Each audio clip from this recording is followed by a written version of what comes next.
Hello friend, आप देख रहे हो हमारा चैनल ग्रो बुक्स। तो आज हम फिर से आपके लिए एक नई बुक लाए हैं, जिस बुक का नाम है things a little world told me. इसका मतलब क्रिएटिव दिमाग से कुछ सीखने का समय आ गया है। तो चलिए इस बुक को आपको दो लफ्ज़ों में बताते हैं। आप लोग ट्विटर के बारे में तो जानते ही होंगे। इस किताब में उसी के को फाउंडर बिज स्टोन की कहानी है। अगर आपको दिलचस्पी है ये जानने में कि कैसे बिज स्टोन ने ट्विटर को दुनिया के सोशल मीडिया के बाज़ार में शिखर तक पहुंचाया, तो फिर ये किताब आपके लिए बिल्कुल सही है। ये किताब किसके लिए है? ऐसे लोग जिन्हें सक्सेसफुल लोगों के बारे में पढ़ने में मज़ा आता हो, ऐसे लोग जिन्हें डिजिटल युग के बारे में जानने की दिलचस्पी हो, ऐसे लोग जिन्हें खुद की कंपनी की शुरुआत करनी हो। अध्याय नंबर 1। इस किताब में मेरे लिए क्या है? बिज स्टोनी और इवान विलियम्स ने जब डिजिटल की दुनिया में कुछ करने के बारे में सोचा था, तब किसी ने ये भविष्यवाणी नहीं की थी कि इनका प्रयास ट्विटर के रूप में दुनिया में छा जाएगा। तब तो इन दोनों को ये भी अंदाज़ा नहीं था कि ये इतना ज़्यादा सफल होने वाला है। तब किसने सोचा था कि राष्ट्रपति, प्रधानमंत्री से लेकर सभी सेलिब्रिटी का अकाउंट भी ट्विटर में होंगे। ये भी किसी ने नहीं सोचा था कि आज के दौर की डिजिटल क्रांति ट्विटर में लड़ी जाएगी। Things a little world told me लेखक ने ट्विटर की इसी जर्नी को रीडर्स के सामने पेश किया है। इस किताब के अध्यायों में आपको क्या मिलेगा? खुद के अंदर की क्रिएटिविटी को पहचान कर उस पर काम कैसे करना है, वर्स्ट केस सिनेरियो की पहचान कैसे करना है, ट्विटर के पीछे का सक्सेस मंत्र, एक ऐसी कहानी जिसमें आपके अंदर नई ऊर्जा का निर्माण होगा, मोटिवेशन। अध्याय नंबर 2। अपनी लिमिट के साथ ही साथ क्रिएटिविटी को भी पहचानिए। इस कहानी की शुरुआत करने से पहले लेखक चाहते हैं कि आप अपने स्कूल के दिनों को थोड़ा सा याद करिए। चलिए बचपन में चलते हैं। क्या आपको याद है कि जब बचपन में ब्लैक शीट और पेन आपको दे दिया जाता था, तो इसके बाद आपसे कहा जाता था कि इस पर कुछ बनाओ। तब के सफ़र को याद करने की कोशिश करिए। तब आपको समझ में नहीं आता था कि आखिर शुरुआत कहाँ से करना है। यही बात आज भी लागू होती है। शुरुआत ही सबसे कठिन है। फिर बचपन में चलिए, जब आपको टीचर द्वारा बताया जाता था कि उस शीट में रेनबो बनानी है या फिर एक कहानी लिखनी है, फिर आप शुरू करते थे। इसके बाद धीरे धीरे अपने लिमिट में रहते हुए ही आपकी क्रिएटिविटी भी बाहर आती थी। ऐसा क्यों था? इसके पीछे का रीज़न है कि जब कभी भी लिमिट तय की जाती है, तो फिर समस्याओं का हल निकलने के लिए इंसान का दिमाग अपने आप क्रिएटिविटी हो जाता है। जिस तरह से ज़रूरत से ही निर्माण का जन्म होता है, उसी प्रकार से लिमिट से क्रिएटिविटी का भी जन्म होता है। ये बस ट्विटर के जन्म के समय ही नहीं हुआ, बल्कि हर इंसान को अपनी ज़िंदगी में इस तरह की सिचुएशन का सामना करना ही पड़ता है। एग्जाम्पल के तौर पर हम फिल्म मेकर को लेकर समझने की कोशिश करते हैं। किसी भी फिल्म के डायरेक्टर के सामने जब बजट का इशू आता है, तो उसे ज़्यादा क्रिएटिव होना पड़ता है। उसके सामने कुछ ऐसा सिचुएशन खड़ी हो जाती है कि फिल्म तो आधी तैयार हो गई, लेकिन बजट घट रहा है। अब वह पैसों की कमी के कारण फिल्म तो बंद नहीं कर सकता। इसके बाद निर्देशक के दिमाग में कुछ और ज़्यादा क्रिएटिविटी का जन्म होता है। वो कोशिश करता है कि कैसे वो इस सीमित बजट के अंदर उस फिल्म को पूरा कर सकता है। इस कारण से ट्विटर में भी शब्दों की सीमा तय किया गया है। यूजर भी उन्हीं शब्दों के अंदर ही अपनी बात कहते हैं। अगर आज ट्विटर पर नज़र डालेंगे तो आपको क्रिएटिविटी देखने को मिलेगी। अध्याय नंबर 3। अपने ऊपर विश्वास होना बहुत ज़रूरी है।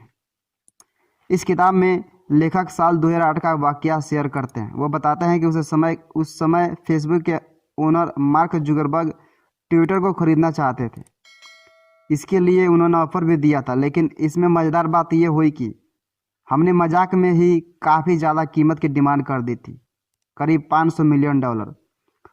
उस समय यह कीमत काफ़ी ज़्यादा थी, लेकिन फिर भी मार्क ट्विटर को खरीदने के लिए राज़ी हो गए थे। जैसा कि मैंने बताया है कि हमको अपनी कंपनी बेचनी ही नहीं थी, लेकिन फिर भी हमें इतना भरोसा था कि हमारी कंपनी की वैल्यू इससे ज़्यादा ही होगी। हमारे भरोसे ने रंग दिखाया और आज ट्विटर की वैल्यू उस कीमत से बहुत ज़्यादा है। अब सवाल ये खड़ा होता है कि इस सक्सेस स्टोरी से हमको क्या सीखने को मिलेगी। इससे सबसे बड़ी बात आप ये सीख सकते हैं कि अगर आपको खुद के ऊपर और खुद के आइडियाज़ के ऊपर भरोसा है तो फिर एक ना एक दिन सफलता आपको ज़रूर मिलेगी।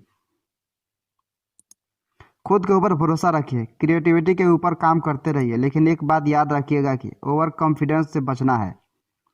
कॉन्फिडेंस और ओवर कॉन्फिडेंस में एक महीन सी रेखा होती है। उस लाइन को भी हमें पहचानना है। जैसे कि हम उस लाइन को पहचान कर लेंगे, हमारी राह और ज़्यादा आसान हो जाएगी। कई बार ऐसा भी हो सकता है कि विश्वास होने के बाद भी लोग आपको नोटिस ना करें।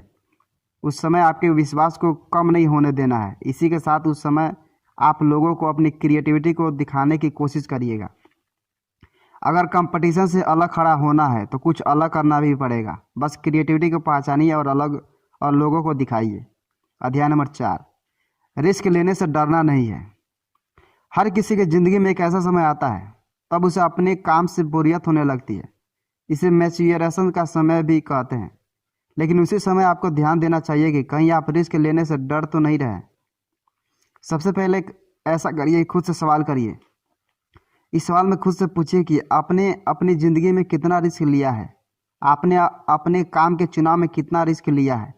इस तरह के सवाल आपकी पर्सनल ग्रोथ के लिए बहुत ज़्यादा ज़रूरी है। अगर अभी आपको ऐसा लग रहा है कि आपके अंदर की क्रिएटिविटी मर चुकी है तो आप इस बात को याद रखिएगा कि क्रिएटिविटी ऐसी चीज़ है जो कभी भी ख़त्म नहीं हो सकती। ऐसा ज़रूर हो सकता है कि आपने उसकी पॉलिश ना की हो। याद रखिए, हर सफल को सही पाना की ज़रूरत होती है। क्रिएटिविटी को भी निखारने के लिए आपको ही मेहनत करनी पड़ेगी। एग्जाम्पल के लिए लेखक खुद ही बात बताना चाहते हैं कि वो कहते हैं कि ट्विटर की शुरुआत करने से पहले वो गूगल जैसी बड़ी कंपनी में काफ़ी अच्छी पोजीशन में नौकरी करते थे, लेकिन उन्हें खुद का कुछ ना कुछ करना था। उन्हें किसी नए प्रोजेक्ट की शुरुआत करनी थी। उनकी इच्छा इतनी ज़्यादा थी कि उन्हें गूगल से इस्तीफा दे दिया था। गूगल को छोड़ने के बाद ही उन्होंने ट्विटर की शुरुआत की थी। इसलिए आप भी इस बात को याद रखिएगा कि किसी भी नए काम की शुरुआत तभी होगी जब आप पुराने काम को छोड़ेंगे। हिम्मत दिखाइए। अगर आपको लगता है कि आपके अंदर कुछ खास है, आपके अंदर वह क्रिएटिविटी है जिसकी कीमत दुनिया आपको अदा करेगी, तो फिर देर मत करिए। कल का इंतज़ार हारे हुए लोग करते हैं। अगर आपको अंदर का विजेता छुपा हुआ है तो फिर आज ही शुरू करिए। एक स्लोगन को याद कर लीजिए, जैसा कि क्या होगा ज़्यादा से ज़्यादा मैं फेल हो ही जाऊंगा, ना इससे ज़्यादा तो कुछ हो भी नहीं सकता। लेकिन ये ज़िंदगी एक बार ही मिली है। अगर इसमें वो नहीं किया जिसके लिए मैं बना हूँ तो फिर बस उम्र बिताने के बाद पछतावा ही रह जाएगा। इसलिए ज़िंदगी को पछतावा में जीना बंद कर दीजिए। उठिए, आगे बढ़िए। सफलता आपका इंतज़ार कर रही है। अगर आपको सफल होना है तो आगे के सफ़र में चल दीजिए। अध्याय नंबर 5, अगर आप फेल होते हैं तो उसमें डील करना सीखिए। इस दुनिया में ऐसा कोई नहीं है जिसे ज़िंदगी में फेल होने का सौभाग्य ना मिला हो। यहाँ सौभाग्य शब्द का उपयोग इसलिए किया गया है क्योंकि फेल होने से ही आदमी सीखता है। अगर आप किसी रिश्ते में फेल हुए हैं तो आपको सीखना चाहिए कि आगे आने वाले रिश्ते में क्या नहीं करना है। ऐसा ही कुछ हमें अपने हर फेलियर से सीखना चाहिए। फेलियर से बड़ा गुरु आपको कोई और नहीं मिलेगा। लेकिन आज की जनरेशन में दिक्कत इस बात की है कि वो फेल होने से डरते हैं। अगर वो फेल हो जाते हैं तो फिर वो डिप्रेशन जैसे बीमारियों में चले जाते हैं।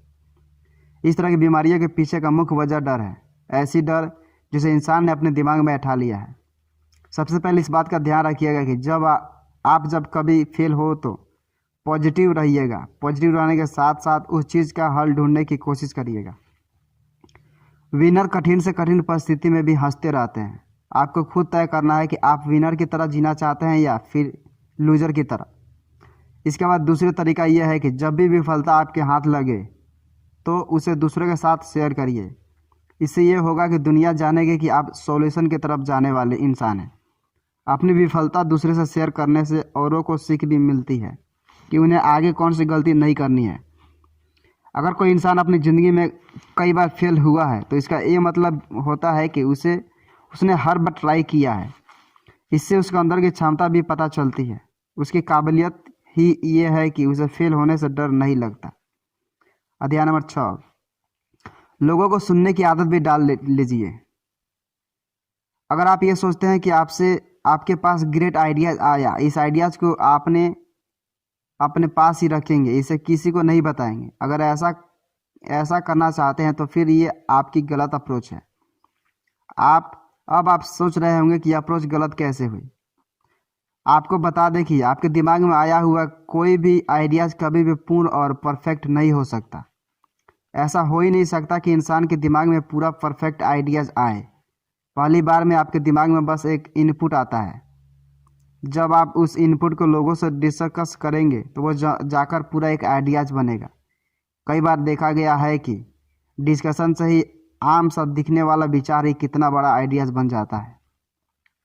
लेखक खुद की कहानी बताते हुए कहते हैं कि ट्विटर का लोगो में जो मैंने सोचा था वो एक स्केच के रूप में बर्ड था। शुरुआती दौर में हमने उसी को फाइनल किया था, लेकिन जब वो बोर्ड में आया तो बात बनी ही नहीं। फिर मैंने और लोगों को इस डिस्कशन में शामिल किया था। जब और लोगों ने सुझाव दिए और एक डिजाइनर ने हमें ये सक्सेसफुल लोगो तैयार करके दिया था। जब आप सोच सकते हैं कि बातचीत से क्या नहीं हो सकता। आज आप जिस ट्विटर को जानते हैं वो ट्विटर का लोगो भी बातचीत से ही बना था। ट्विटर किसी एक आदमी की मेहनत से नहीं बना, इस कारवां में बहुत से लोगों का योगदान है। इसलिए अगर आपके पास कोई आइडियाज़ है तो उन लोगों से शेयर करिए, क्या पता किसके दिमाग में वो एक ग्रेट आइडियाज़ बन जाए। इसी तरह ट्विटर में जो हैशटैग चलते हैं या फिर रीट्वीट होते हैं, ये सब भी यूजर ने ही ये सब करने का सुझाव दिया था। हैशटैग को सबसे पहले साउथ वेस्ट के एक यूजर ने सजेस्ट किया था कि सोचिए अगर हमने उस यूजर के सजेशन को नहीं माना होता तो आज के समय की डिजिटल क्रांति कैसे हो रही होती। इसलिए हमेशा लोगों को सुनने की आदत भी आपको डाल लेनी चाहिए। कई बार अनजान लोग हमें ज़िंदगी की सबसे बड़ी सीख देकर चले जाते हैं। अध्याय नंबर 7, पैशन पैदा करिए या फिर अपने साथ ऐसे लोगों को जोड़िए जिनके अंदर पैशन हो। क्या आपको स्कूल के दिनों का वो आसान सा सब्जेक्ट याद है जिसके लिए आपके अंदर पैशन नहीं होता था? बिना पैशन के उस आसान सब्जेक्ट में भी आपकी राह मुश्किल हो जाती थी। वहीं कठिन से कठिन प्रोजेक्ट में पैशन के साथ आप शानदार काम किया करते थे। कभी सोचा ऐसा क्यों होता है? ऐसा इसलिए होता है क्योंकि पैशन होना बहुत ज़रूरी है। पैशन से इंसान के दिमाग में एनर्जी आती है। अगर किसी भी काम को आप पैशन के साथ करेंगे तो उसमें सफल होना लाजमी है। ऐसे ही कुछ आपके ट्विटर की कहानी में भी देखने को मिलेगा। ट्विटर के ओनर को लोगों को कनेक्ट करने का पैशन था, इसलिए उन्होंने इस काम को पूरी शिद्दत से किया था। आज ट्विटर जिस मुकाम पर है उसके पीछे मेहनत के साथ पैशन का भी उतना ही बड़ा योगदान है। इसके लिए ट्विटर के ओनर खुद बताते हैं कि जब उन्होंने पॉडकास्ट की शुरुआत की थी उन्हें पता था कि इस काम के लिए उनके अंदर पैशन नहीं है। उसका रिजल्ट भी आपके सामने ही है, वो काम फेल हो गया। उसके बाद उन्होंने फैसला किया कि अब वही काम करेंगे जिसके लिए उनके अंदर पैशन हो। उन्होंने देखा कि उन्हें लोगों को डिजिटल कनेक्ट करने में बहुत मज़ा आता है। ये एक ऐसा काम है जिससे वो कभी भी बोर नहीं हो सकते हैं। इसलिए इस किताब के लेखक बताते हैं कि आप अपने काम में ऐसे लोगों को ज्वाइन करिए जिनके अंदर उस काम के लिए पैशन हो, जो ये सोचते हो कि ये काम नहीं उनके लिए एक पूजा है, जो काम को महबूबा से ज़्यादा प्यार करते हो। अगर आप ऐसा टीम बना लेंगे तो आपके शुरू किया हुआ काम सफल होगा ज़रूर। अध्याय नंबर 8, विन डील के महत्व को समझ लीजिए। जिंदगी में आप सफल तभी हो सकते हैं जब आप एक अच्छे इंसान भी हो। इसलिए कंपनी ऐसा बनाइए जिसमें आपके साथ दूसरों का भी भला हो सके।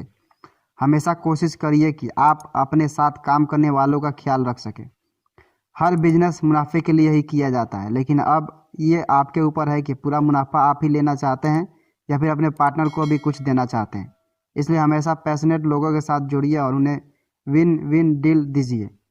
एक बार अगर मार्केट में ये बात फैल गई ये कंपनी बेस्ट ऑफर करती है तो फिर आपके पास भी काम करने वाले बेस्ट लोग ही आएंगे। अब आते हैं इस विन डील के दूसरी पहलू की तरफ। सिर्फ आपके साथ काम करने वाले को ही नहीं बल्कि अपने यूजर के लिए भी आप ऐसा प्रोडक्ट तैयार करिए जो उन्हें विन डील दे सके। इसलिए हमेशा तैयार रहिए एक ग्रेट प्रोडक्ट तैयार करने के लिए। इस पहलू के साथ ही आपके अंदर ईमानदारी भी आएगी। जितना आप अपने काम के प्रति ईमानदार रहेंगे उतने ही जल्दी आप अपनी फील्ड के मास्टर बन जाएंगे। अध्याय नंबर 9, पूरी दुनिया को टेक्नोलॉजी कनेक्ट कर रही है। आज के समय को डिजिटल युग भी कहा जाता है। इसके पीछे का सिंपल रीज़न यही है कि डिजिटल ने दुनिया को बहुत छोटा बना दिया। आज के समय में हवा से भी तेज़ जानकारी एक जगह से दूसरे जगह ट्रेवल करती है। इसलिए इस पहलू के बारे में आपको पूरी जानकारी होना बहुत ज़रूरी है। इस फील्ड में ट्विटर ने भी शानदार कंट्रीब्यूशन दिया है। इजिप्ट का किस्सा है। साल 2008 में वहाँ ट्विटर की वजह से ही एक स्टूडेंट की जेल से रिहाई हुई थी। जेम्स बक नाम का एक स्टूडेंट एक प्रोजेक्ट पर काम कर रहा था। ये प्रोजेक्ट एंटी गवर्नमेंट था, इसलिए अचानक उसे गिरफ्तार कर लिया गया था। इस बात की जानकारी किसी को भी नहीं थी। तब जेम्स ने कुछ ट्वीट कर दिए थे जिसके वायरल होने के साथ ही उन्हें वहां से रिहा करना पड़ा था। उस दौर से आज के दौर तक में ट्विटर की शक्ति की काफ़ी ज़्यादा बढ़ गई है। आज के समय तो आप देखते ही होंगे कि कैसे लोग सोशल कॉज के लिए भी ट्विटर का यूज करते हैं। कई बड़े बड़े मूवमेंट ट्विटर की मदद से सफल हो जाते हैं। हैशटैग का यूज भी ट्विटर की दुनिया और ज़्यादा मजबूत बनाता है। डिजिटल दुनिया में ट्विटर की भूमिका इतनी नहीं हो पाती अगर आज भी इसके ओनर गूगल में काम कर रहे होते। इस किताब में लेखक ने अपनी जर्नी से ज़्यादा इस बात पर जोर दिया है कि कैसे कोई भी आइडिया बड़ा हो सकता है। बड़ी सोच होनी चाहिए। सोच से जज्बा आता है, उसी जज्बे से पैशन का जन्म होता है। पैशन के साथ किया गया कोई भी काम बड़ा हो सकता है। अब समय आ गया है जब आप इस डिजिटल युग की शक्ति को पहचान लीजिए। खुद के लिए एक राह तैयार करिए, आगे बढ़िए, अपने आइडियाज़ के साथ लोगों से बात करिए, लोगों को सुनिए। क्या पता किस मोड़ पर सक्सेस आपका वेट कर रही हो। कुल मिलाकर जब कभी आप किसी भी आइडियाज़ पर काम कर रहे तो सबसे पहले एक लिमिट ज़रूर तय करें। यह लिमिट आपके अंदर क्रिएटिविटी को जन्म देगी। क्रिएटिविटी ही वो चीज़ होती है जिससे आपको सफलता की राह मिलेगी। अगर आपको पता है कि आपके अंदर क्रिएटिविटी है तो उसे लगातार बीच बीच में पॉलिश करते रहिए। याद रखिए कि उसमें आपको जंग नहीं लगने देना है। इसी के साथ ही आपको रिस्क लेने से भी नहीं डरना है। कई बार ऐसा समय भी आ सकता है कि रिस्क काफ़ी बड़ा हो, लेकिन उस समय भी आपको पीछे नहीं हटना है। अपने आइडियाज़ के ऊपर भरोसा दिखाइए, रिस्क लीजिए। अगर फेल होना भी पड़े तो पॉजिटिव रहना है, हमेशा सॉल्यूशन की तरफ बढ़ना है। फेल से बड़ा गुरु आपको कोई नहीं मिलेगा। इसलिए रिस्क